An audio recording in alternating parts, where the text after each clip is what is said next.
In recent years, I've kind of made it a thing not to collect x86 machines.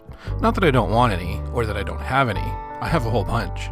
It's just that space is limited, and really, there's only so many hours in a day.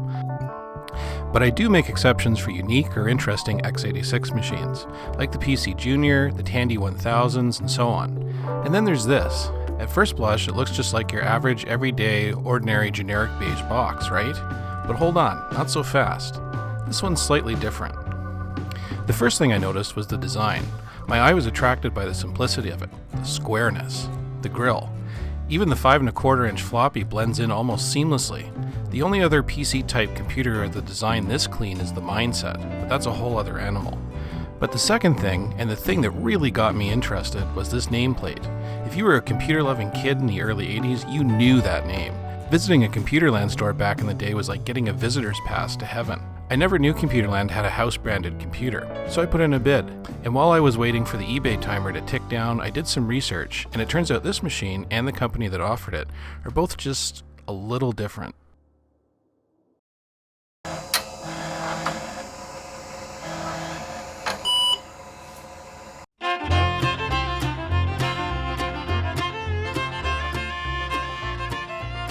William Millard was born in 1932, the oldest of 6 children.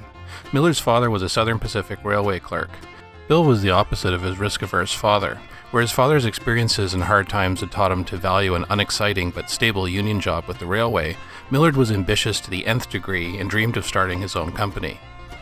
Like many ambitious, hardscrabble youth born in the Depression, Millard worked a variety of jobs, everything from carrying newspapers to driving trucks.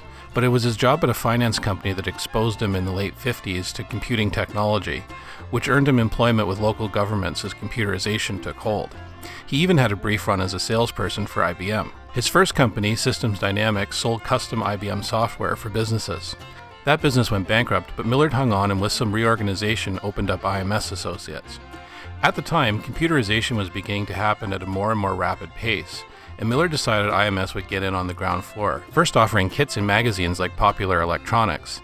Persuaded by employees to get into the budding business of microcomputers, IMS Associates began producing this machine, the IMSI 8080, a functional and many would say much better designed clone of the Altair 8800, the computer that had kicked off the microcomputer revolution in earnest. Millard funded this new line of business with $250,000 in venture capital provided by a wealthy Boston family firm called Marianas & Company. The $250 large promissory note Millard signed included a provision that made it convertible to a 20% equity stake in IMS. Take note of this note. A little later it'll become more noteworthy. The IMSI 8080 would sell over 15,000 machines, but difficulties in production and an onslaught of competitors meant IMSI would ultimately go bankrupt in 1979. This might have been the end of Millard's career as an entrepreneur, except for an idea pitched to him in 1976 by this man, John Martin-Musumeci. Martin was a car salesman who had gotten into franchising, setting up a string of employment agencies in the early 1970s. That venture slowly died off, but Martin's experience with franchising led him to being approached by Dick Brown, the owner of a small string of computer shops called the Computer Store. Martin would help develop the Computer Store as a franchise, but Martin soon ran into a fundamental problem. Prospective franchisees wanted to be able to sell product from several different computer makers, but the owners were afraid of alienating MITS, the company that made the Altair. MITS was the only line of computer products they sold, and they felt it should stay that way. Martin left the Computer Store and ultimately brought the idea of a franchise that sold a variety of manufacturers' products to IMS. Although Millard, like the Computer Store owners before him, was reluctant to sell others' products alongside his own, Martin persisted, helped by Ed Faber, one of Bill Millard's trusted lieutenants, until Millard agreed. Millard didn't like what he saw in the early days of the home computing industry. Early computer stores were kind of slapdash, fly-by-the-seat-of-your-pants affairs that, from the perspective of a computer manufacturer, always involved the substantial risk of not getting paid. Together, they would put together a well-organized, well-capitalized chain of computer stores that could hit every part of the computer market with great products and superior service. Martin was hired to put the franchisee packages together and create the stores. The first stores were called Computer Shack, until Tandy threatened to sue over the similarity to their Radio Shack brand. The name was then changed to Computerland, the name given to a special entertainment room set up in the early stores. The first Computer Shack/Computerland store opened in Hayward, California, followed by New Jersey. Initially growth was modest, but a well-placed ad in Fortune magazine in 1978 caused an explosion of franchise interest. Pretty soon Computerlands were popping up everywhere. One thing that really helped drive Computerland's early growth was its relationship with Apple Computer. In fact, in 1976, a young Steve Jobs had shown up at IMS headquarters with the Apple I in a metal suitcase, asking if they'd be interested in producing it. Millard's IMS turned them down, but Computerland's subsequent embrace of the Apple II made the two companies practically synonymous with each other for a time and drove the exponential growth of both. Computerland even became part of the pop culture landscape with thinly disguised appearances in movies like 1983's Electric Dreams. To supply an ever-growing network of dealers, Computerland built a sophisticated distribution system. Computerland would later set up a private label company, Great West Technology, which one day would produce machines like BC-88. In a time when many computer stores focused on just one or two manufacturers, Computerland applied more of a department store model, offering something for everyone. At this time, the public was still a bit skeptical about whether they needed a computer at all. Computerland stood ready to convince them of that need and then guide them on a purchase. Computerland ads like this one radiated confidence. Make friends with the future. You know, I really should give him a call. I hear he hasn't been doing very well lately. In January 1981, a group of Computerland franchisees who were part of Computerland's product evaluation committee were asked to meet with company CEO Ed Faber. They were told to pick up airline tickets at the airport. Only then would they know where they were going. Everything was to be kept secret. Even their own wives were not to be told where they were off to. The plane tickets, it turned out, would take them to Boca Raton, Florida. Once there, with the utmost secrecy, they were taken to IBM's massive Boca Raton campus, where, with great fanfare, they were introduced to IBM's top-secret project, Acorn. The franchisees were there, at Ed Faber's suggestion, to give input on the new machine and suggest improvements. Computerland was one of only two retailers, the other being Sears, that would be authorized to sell the new machine. The franchisees offered a wealth of ideas, including using a disk drive instead of the planned tape interface, and also offered input on software they want to see it run, like VisiCalc and WordStar. Later that year, IBM would release the Model 5150, or personal computer. Franchisees would receive training from IBM reps, including being taught how to completely disassemble and reassemble. Most franchisees passed with flying colors, although occasionally with a few extra parts left over. Sales of the new PC would lift Computerland to new heights. As the 1980s progressed, Computerland sales rocketed to over $1 billion on the strength of PC and PC-compatible sales. During this time, Computerland developed an ever greater interest and focus on serving business clients and became a well-regarded corporate computer supplier. New franchisees were shelling out close to $250,000, including a franchise fee of $75,000 to open their own stores, and they had to pay Millard's franchisor a slice of their sales too, as well as a percentage fee for advertising. If you were a Computerland franchisee, any inventory you needed had to be paid for up front. Computerland didn't offer the more standard net 30-day credit terms.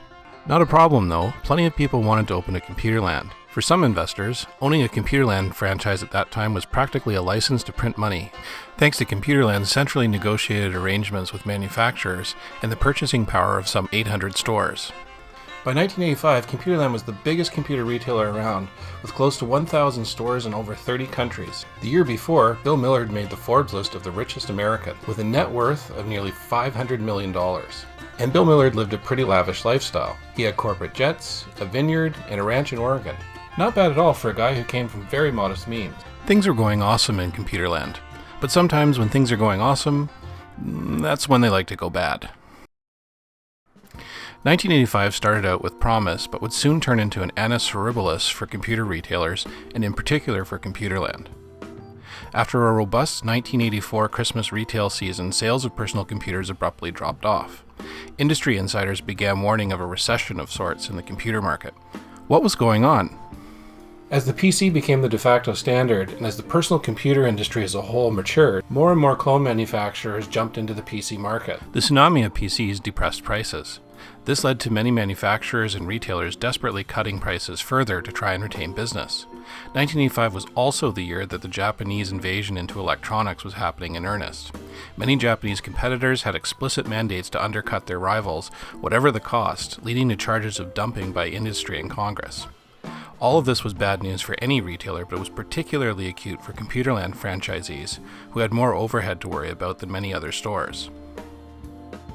Franchisees were growing restless. They weren't happy about the founder placing his 27-year-old daughter up at the very top as president and chief operating officer. They didn't like Bill Millard's alleged autocratic style or his lavish spending. And they were really unhappy about what they saw as exorbitant franchise fees, which they could ill afford at a time of an industry-wide slowdown. Barbara Millard, the new president and COO, tried to put a good face on it. I found this snippet of her speaking to franchisees about the headwinds Computerland was facing in 1985. During the past year, the growth of the industry as a whole has slowed down. It is still growing, but the rate of growth has decreased. We are seeing the same thing in the Computerland network. I need to emphasize that Computerland is still growing, and it is still growing faster than the industry or market as a whole. Barbara surprised many of her doubters and proved to be a capable executive. But even this peppy talk wasn't enough to quell unrest among franchisees. What retailers really wanted was a plan. Franchisees began banding together. One group of about 300, calling itself the International Association of Computer Dealers, demanded reductions in Computerland's royalty fees, even threatening legal action. Millard refused to budge, but the company did eventually yield in other areas. First, they tried trimming back head office staff, laying off over 100 people. They also began experimenting with cutting the franchise fees in smaller centers to as little as $15,000. But it wasn't enough. And then there was the lawsuit. Remember that noteworthy promissory note I noted earlier? To get Computerland off the ground, Bill Millard had taken money from IMS Associates. This triggered concern from Mariner and Company's Loring Reed, who had provided Millard with the initial $250,000 in capital to start building the IMSI. Reed was concerned about Millard losing his focus on IMS and potentially walking away from the promissory note he'd signed. Reed decided to allow Millard to proceed, but on the condition that the promissory note's convertibility clause now apply not only to IMS, but any company Millard created. Meanwhile, John Martin, the originator of the Computerland concept, had been pestering Millard about giving him an ownership stake in the company built on his idea. Millard refused to give him anything but a token amount. Martin eventually quit in frustration and tried starting a new software development company called the Software Guild. This didn't pan out, but Martin eventually came around to a plan B. He knew about the promissory note and its convertibility clause, which would entitle the holder to 20% of any of Millard's companies. He approached Mariner, who had tried for years to get Millard to honor the clause without success. Martin bought the note for $400,000, bringing in partners who took stakes in the note to raise capital. Initially, he tried the same approach Mariner had tried and got the same result. So he tried the all-American approach instead, suing Millard. But Millard refused to budge, arguing he had a verbal agreement with Mariner's Loring Reed that the note was not assignable to anyone else. For 4 years, the court case simmered while Microvest and the Millards duked it out. But in 1985, the case came to an end with a judgment in Microvest's favor. And it was huge, a 9-figure settlement representing 28.5% of Computerland stock, including millions in punitive damages. Under California law, the Millards were obliged to post an eye-watering $283 million while they appealed the decision. If Millard couldn't come up with the money, he faced the prospect of losing ownership of Computerland entirely. Under California law, companies were required to post twice the amount of punitive damages awarded before they could appeal. At $140 million, the damages awarded in the Computerland case were far greater than any previous award. Raising $283 million simply wasn't possible. But Millard did manage to convince the California Court of Appeals, under threat of bankruptcy, to let him place his stock in trust instead. Computerland would appeal for several more years while simultaneously negotiating with Microvest. Meanwhile, fear over the company's long-term health and anger at Millard's perceived mismanagement boiled over. A group of franchisees started talking about legal action against the company. Finally, in October, Millard and his daughter stepped down from their management roles. They still owned the company and would still have effective control as owners, but now Ed Faber, the popular former president who had led Computerland's successful growth strategy from the beginning and whom Barbara had replaced, was back. Computerland needed a strategy, and Faber would try to make it happen. One facet of that strategy was the business computer system.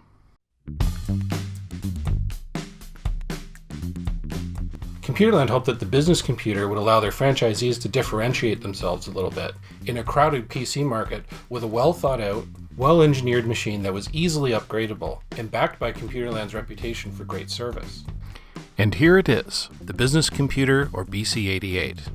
And as you can see when we open the case here, this isn't your average PC clone. Look, Ma, no chipset, or CPU, or RAM.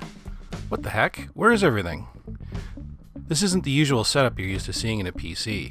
You know, usually the motherboard has a CPU, the RAM, the chipset, and some expansion slots. But it's all slots here. Basically, the motherboard on the BC-88 is just a backplane, an older format used in earlier computer designs like the Altair.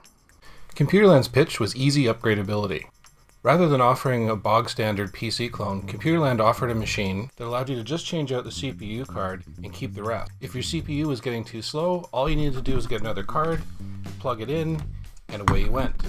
This wasn't a new concept by any means. In fact, one of the first companies to pioneer this concept was the Digital Group back in the mid-70s.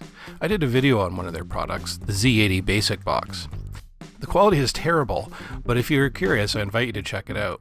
Anyway, Digital Group's machine offered the same sort of deal. You could change to a different CPU without throwing away the rest of the computer, simply by purchasing and popping in a different CPU card. Digital Group offered a host of other processor cards, including ones for the Motorola 6800, the MOS 6502, and the Z80, and so on. It's an attractive selling point, at least in principle. At a time when computers cost a small fortune, the idea that you weren't locked into a particular platform and could adapt without buying a whole new machine was pretty attractive on paper. Although personally, I can count on one hand the number of times that I've actually upgraded just the CPU alone. For me, by the time the CPU upgrade was necessary, there were all kinds of other improvements to the machine I wanted to take advantage of. RAM, chipset, things like that. It was just easier to buy a whole new machine. So perhaps this feature was more of a sales talking point than an actual benefit, although in my research it seems like a number of people actually did upgrade their BC-88s to a 286 version. According to some sources, Computerland had a plan to release other CPU card upgrades, including a 386. The BC-88 came standard with an Intel 8088-2 that could run at either 4.77 MHz or 8 MHz in turbo mode. I'm kind of thinking this red button back here might be the turbo activator. Either that or a reset, or maybe it's a self-destruct button. Let it be a self-destruct button. The stock BC-88 came with 256 kilobytes of RAM by default, and a single 5¼ floppy drive. This machine appears to have been upgraded to a whopping 1 meg of RAM. The CPU card here is pretty much most of the computer. You have your 8088 processor, your BIOS ROM, crystal oscillators, and timing circuits. Then there's the RAM and floppy drive controller on another card, as well as a video card. I'm guessing this BC-88 probably spent a good chunk of its time as a network client for a business or institution. It came with a Novell network card and boot disk, and it doesn't appear to have ever been upgraded with additional drives or such. It has the Paradise Color mono card, which emulates IBM's monochrome display adapter, and supposedly can pump out 4 colors CGA with a jumper switch. Alright, let's reassemble and let this tiger off its leash.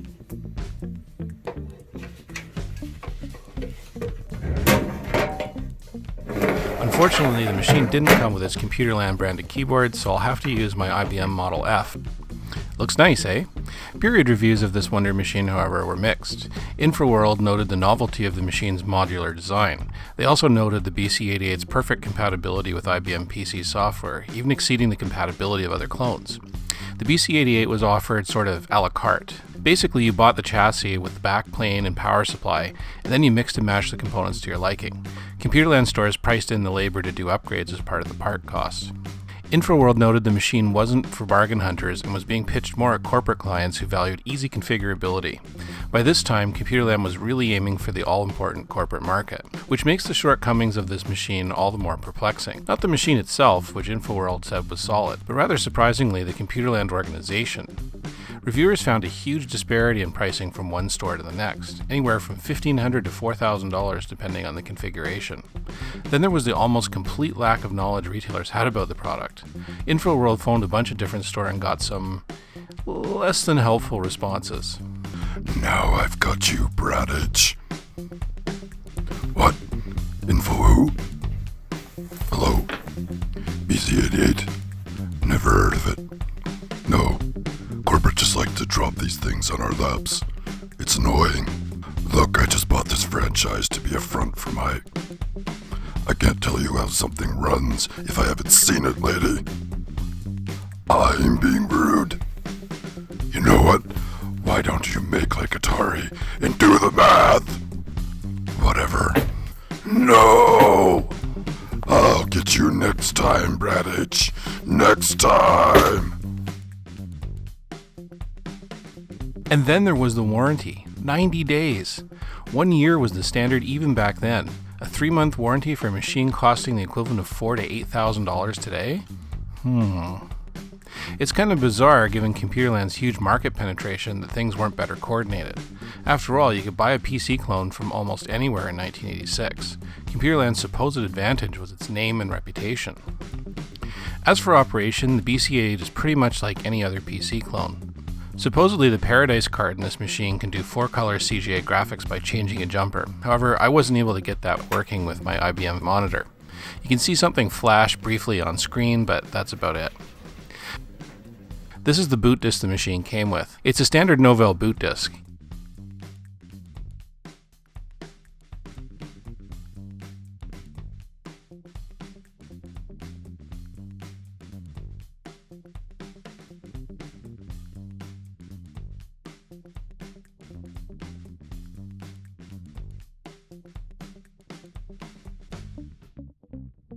It freezes because it's looking for a server it can't find to log into.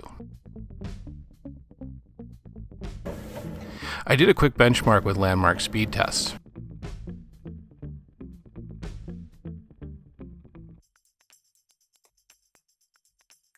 And it came out as expected. Interestingly, it noted the presence of Hercules graphics. Not sure how accurate that is, but I did try running a few graphic-oriented programs, and none would work. Nope. I don't know if that's some kind of fundamental incompatibility with the machine. Infoworld did note problems with certain games, or just that the card is actually functionally equivalent to the IBM monochrome display adapter. That adapter can only do text. Let's see how PacGal runs. It's a text-based clone of Pac-Man.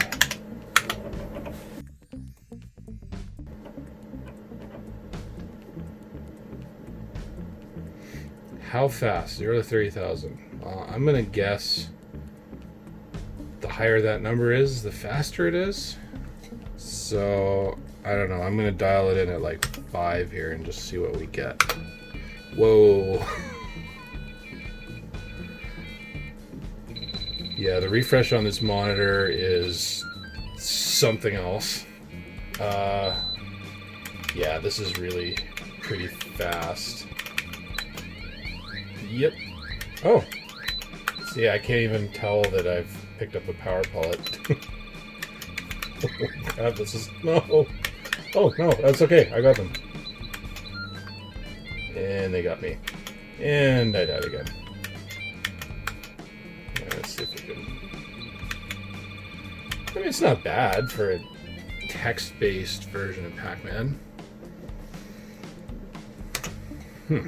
Okay, let's just try...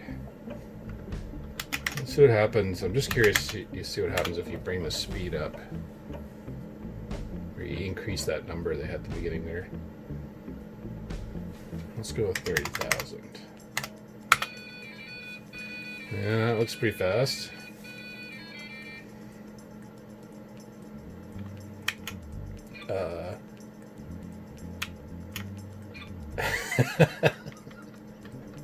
Okay, well, this is what I would call kind of a cheat mode.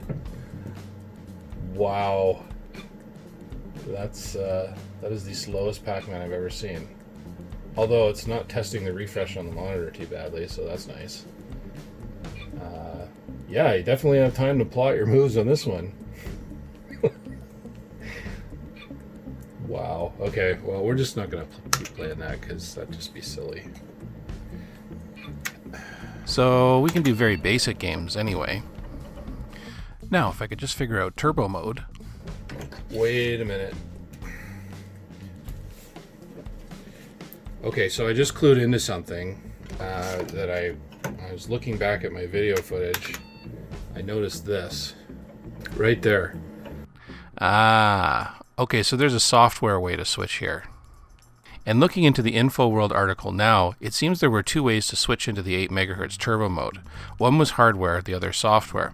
I'm just not sure where the hardware switch would be.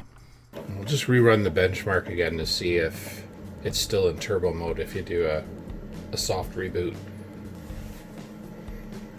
Nope. I'll just look at the config sys file first. Looks like a standard config sys file. There's nothing special in there. So let's look at auto exec. Okay, so the usual echo off, CP84H, IPX, net3F. So yeah, this is where it's trying to log into a Novell server, and obviously it can't because the Novell's definitely just a network drone, probably belonged to a lab full of them or an office somewhere. But I'm going to guess all this stuff is to do with the network, but that one there, CP84, I'll bet you that is the thing that switches between turbo and non-turbo mode, and maybe that H means high. Seems logical, right? Okay, so let's copy that over. Copy.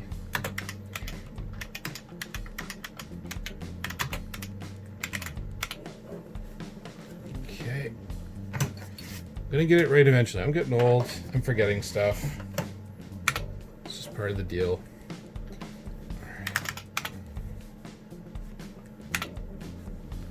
Alright, so there's CP84. Let's just run it. So now running with 4.77 megahertz. Okay, so let's try CP84H. Aha! Alright, so that's how I get to 8 megahertz. Now let's just see if that changed in our benchmark.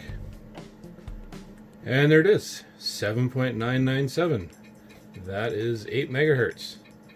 And that gets us to, yeah, literally pretty much doubles our speed. So that's pretty handy. Okay, let's see how PacGal runs now. I'm gonna put it at the fastest speed just to see if it's even playable. This should be interesting. All right, 0. I want to die today.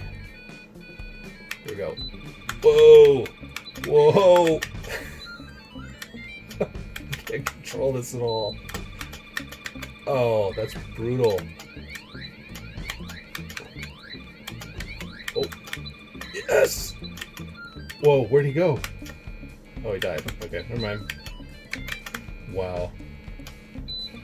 I'm like dying and I'm not even... I'm just like teleporting to random places on the minis. Okay, this is unplayable. Forget it. No, I'm not gonna play that again. No, I didn't have a good time. Well, actually I did. That was kind of funny. One thing I will do is I will make a copy of that CP84 file, and I will see if I can turn it into somebody like BitSavers or whatever and have it archived. Because obviously that's the only way you can switch from non-turbo to turbo mode with this machine. So I was looking on Google while the machine was doing some other stuff, and I can't find any other references to it, so it's pretty rare. So I'll put that up online if you have a Computerland PC, especially a BC88, and you've been wondering how to switch in and out of turbo mode. Hopefully that'll give you the ability to do that. But yeah, basically that's the BC88. That's the machine that Computerland bet its future on, and yeah, you can kind of see why that didn't pan out. You know, it's a nice machine. I like the aesthetics of it. It seems to be solidly built. It's still working 30 plus years later, so obviously that speaks to its quality to some degree. And it's just neat. You know, it's a little bit different than the standard PC clone. I would love to find the 286 upgrade card for it and actually try to swap it. And if I do, I'll make a little mini video to do that. Yeah, obviously this machine was never going to change the fate of Computerland. Honestly, I think their fate was baked in from the beginning, but especially after the lawsuit, you know, took $300 million basically out of their bottom line. They really needed a home run, a miracle, and this machine is solid. It's an interesting concept. Infoworld says so. Other reviewers that I've read said so. It's just not enough. It's not distinctive enough to send people racing to the Computerland store. At this point in time, the PC is slowly starting to become a commodity that practically everybody will sell. And when that happens, basically it's just a race to the bottom in terms of price. And the problem for the Computerland dealers is they have huge overhead and they need something that's going to fatten up their profit margins. And if the price of PCs and everything is going down, it's all consolidating around a couple of key standards like the PC, I guess back then Commodore a little bit, and Apple. Really the only way you can differentiate yourself is on price, or if you've got a machine that is so outstanding on features that it blows the competition away. And unfortunately, this machine just doesn't do that. It's a nice looking machine. It's an interesting machine. It's certainly different from other PC clones in terms of how you upgrade it and how it's set up. But if I was a contemporary PC buyer in the day, I might, honestly, the upgradability probably would have scared me off a little bit, because I would have looked at it and went, well, that's kind of bizarre, and it kind of ties me to these guys if I ever want to upgrade the CPU, and probably I'm going to end up upgrading the whole computer anyway when the time comes. So, so that's that. Despite years of legal wrangling, Bill Millard could not extricate Computerland from its legal entanglement with John Musumeci's Microvest. The judgment handed down by a California jury, particularly the punitive damages, weighed heavily on the company. In his recently published ebook entitled The 15%, Bill Millard's lawyer, Terry Giles, recounted how he deftly negotiated a way out of the morass, first by convincing Bill Millard to sell, and second by convincing the Microvest attorney that selling was the only way they'd ever see a payday, warning them that if they didn't let go of the punitive damages award, Computerland would end up bankrupt. Bill Millard ended his relationship with Computerland in 1987, selling it to E.M. Warburg and Pincus Co. for around $200 million, much less than it had once been worth. Under the leadership of William Tauscher, Computerland began cleaning up operations, closing unprofitable stores while turning the more profitable ones into corporate-owned stores. This strategy displeased franchisees who didn't like competing against their franchisor. Franchisee numbers dropped, but the strategy began to produce positive financial results. Computerland's business and retail divisions were split. The commercial business was renamed Vanstar, while the franchises and distribution operations were purchased by Maricel, who was later purchased by Cinex. Vanstar was in turn purchased by Inicom and ultimately closed its doors in 2000. Computerland, meanwhile, was absorbed into Cinex, and the franchise operation basically disappeared. And what happened to Microvest? Well, the joy at winning the lawsuit didn't last too long. First, as competition heated up and problems at the franchisee level mounted, the value of Computerland dropped, to say nothing of the collateral damage from the lawsuit. Further, to convince Millard to step down as chairman, Microvest had to agree to drop the punitive damages. When Computerland's initial public offering plans fizzled, the value sank further. And then there was yet another lawsuit.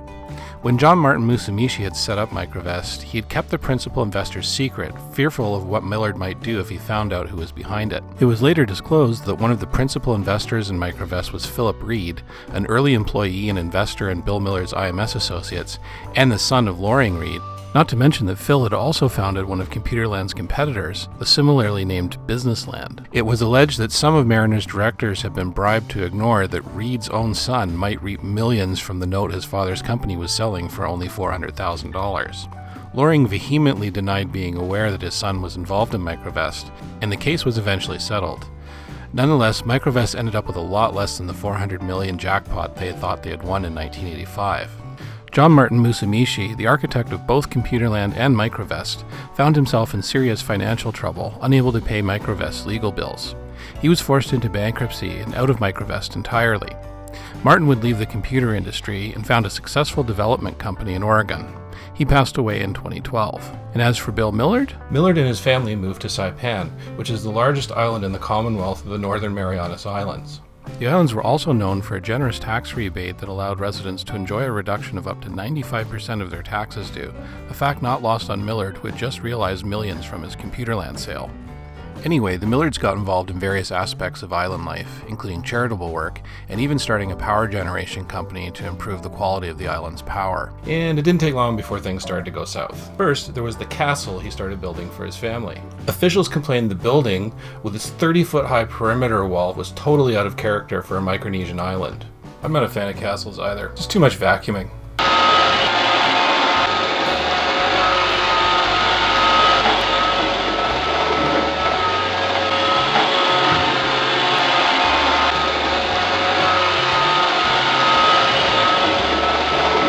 Pizza delivery? Forget it.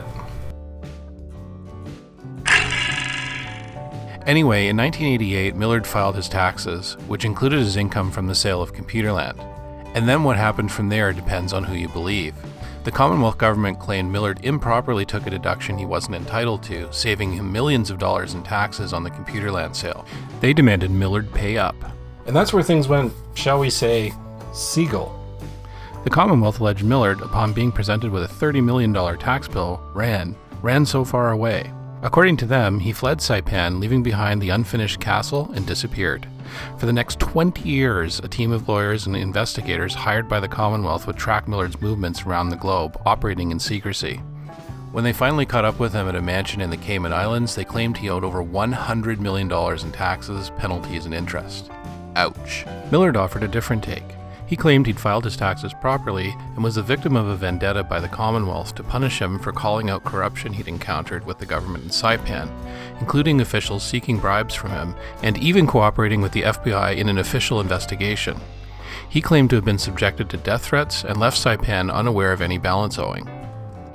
Having been found, Millard decided to file for bankruptcy in 2013 in the Cayman Islands to protect his assets.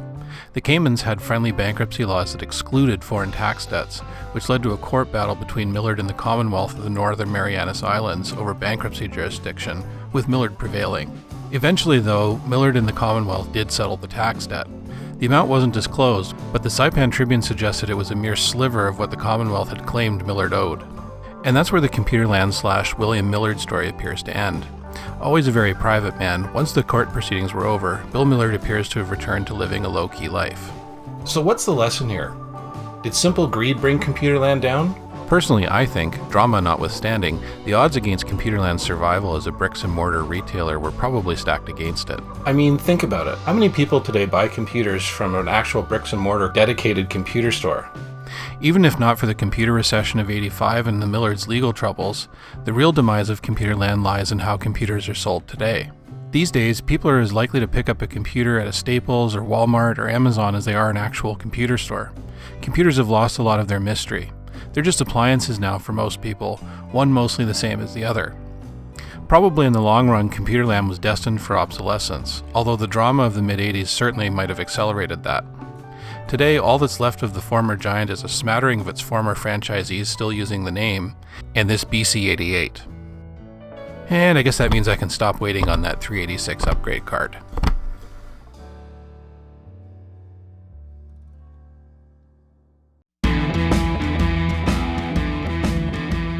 Coming soon, join me as we travel back to 1973 and experience the first homebrew device to let you type stuff on your television set, Don Lancaster's TV typewriter. I'll take you through the history, the ins and outs, and I'll show you how I built an authentic, working replica of the machine that opened the doors for home computing. Coming soon-ish.